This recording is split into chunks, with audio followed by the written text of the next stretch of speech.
नमस्कार, news capital express में आपका स्वागत है। मैं हूं आपकी सतंकिता। चलिए बढ़ते हैं खबर की ओर। भोपाल में संविदा कर्मचारियों ने घंटी और थाली बजाकर सरकार को जगाने का किया प्रयास। घंटी थाली बजाकर सरकार को जगाने की कोशिश। आज संविदा कर्मचारियों ने अपना विरोध दर्ज कराने का एक बिल्कुल अलग तरीका चुना। सरकार तक अपनी बात पहुंचाने के लिए कर्मचारियों ने घंटी और थाली बजाकर जोरदार प्रदर्शन किया। उनका कहना है कि सरकार हमारी मांगें सुन ही नहीं रही, तो हम उसे जगाने आए हैं। किसी के हाथ में स्टील की थाली, किसी के हाथ में घंटी, और कुछ ही मिनटों में माहौल बिल्कुल बदल गया। भाई साहब, ये घंटी बजाओ अभियान क्या है, आपका क्या प्रदर्शन है और क्यों कर रहे हैं?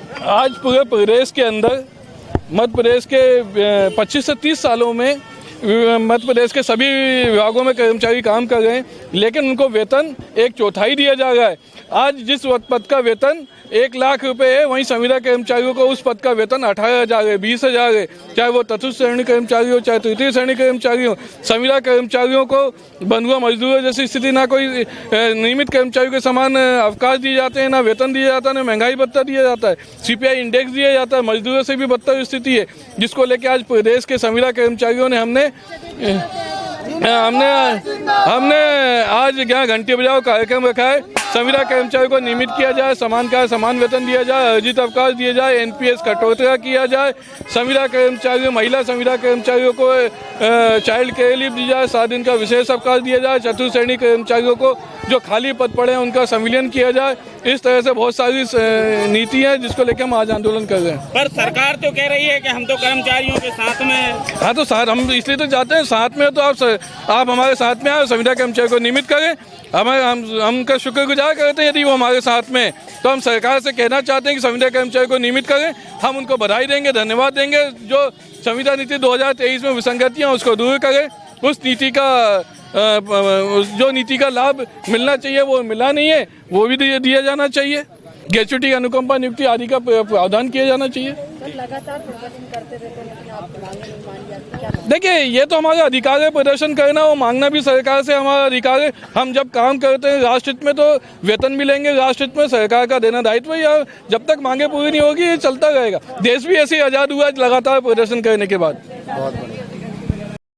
भोपाल के टीला जमालपुरा पुलिस ने ऑपरेशन मुस्कान के तहत एक बड़ी उपलब्धि हासिल की है।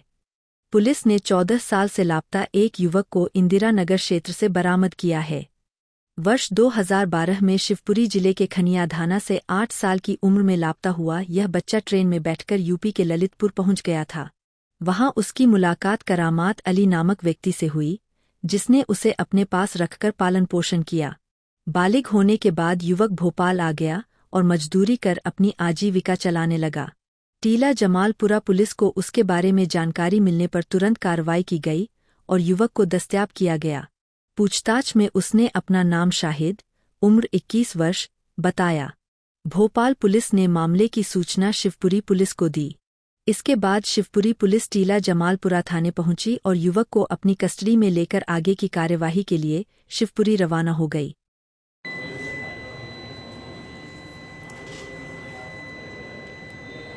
यहाँ क्या कर रहे थे भोपाल में? काम करते सर। कहाँ पर? ये गाड़ी बन जाती मंडी की, में कहीं कुछ भी जो काम मिल जाए मजदूरी करते। घर से कब गायब हुए थे? घर से तो ललितपुर माँ बाप रहते सर, जो नेपाल को उसके बड़ा करी। कितने? माँ बाप ने। हाँ जी, 3-4 साल का घुमा थे।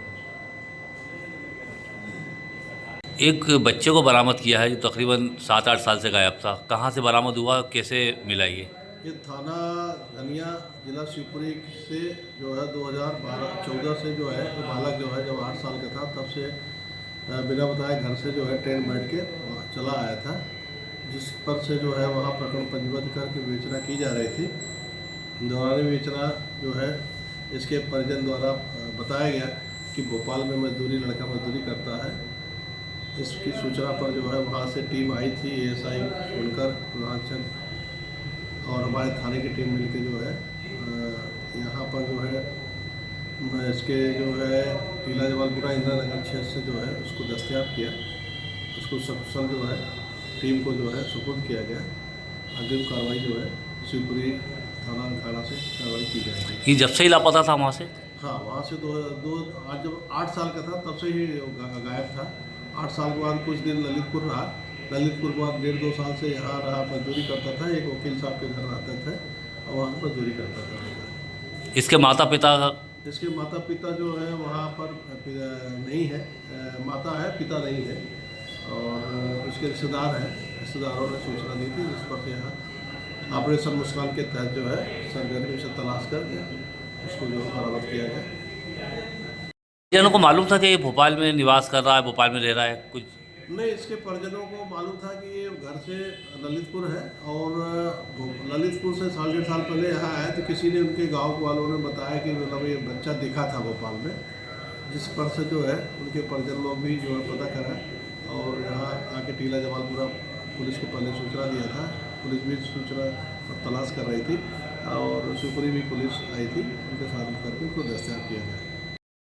राजधानी भोपाल में मंत्री विश्वास कैलाश सारंग ने बिहार चुनाव को लेकर कहा कि जो काम करेगा वही राज करेगा, झूठ फरेब की राजनीति नहीं चलेगी। नीतीश कुमार 10वीं बार बिहार के मुख्यमंत्री बने हैं। यह जीत नरेंद्र मोदी के विकास की और कल्याण की जीत है। यह जीत नीतीश कुमार के नेतृत्व में एनडीए सरकार की जीते है और यह जीत इस बात का संकेत देती है कि बिहार की जनता ने यह सुनिश्चित किया है कि डबल इंजन की सरकार एक सफल प्रयोग है और यह संकेत पूरे देश के राजनीतिक दलों को और राजनीतिक कार्यकर्ता और नेताओं को है, जो काम करेगा वही जीतेगा।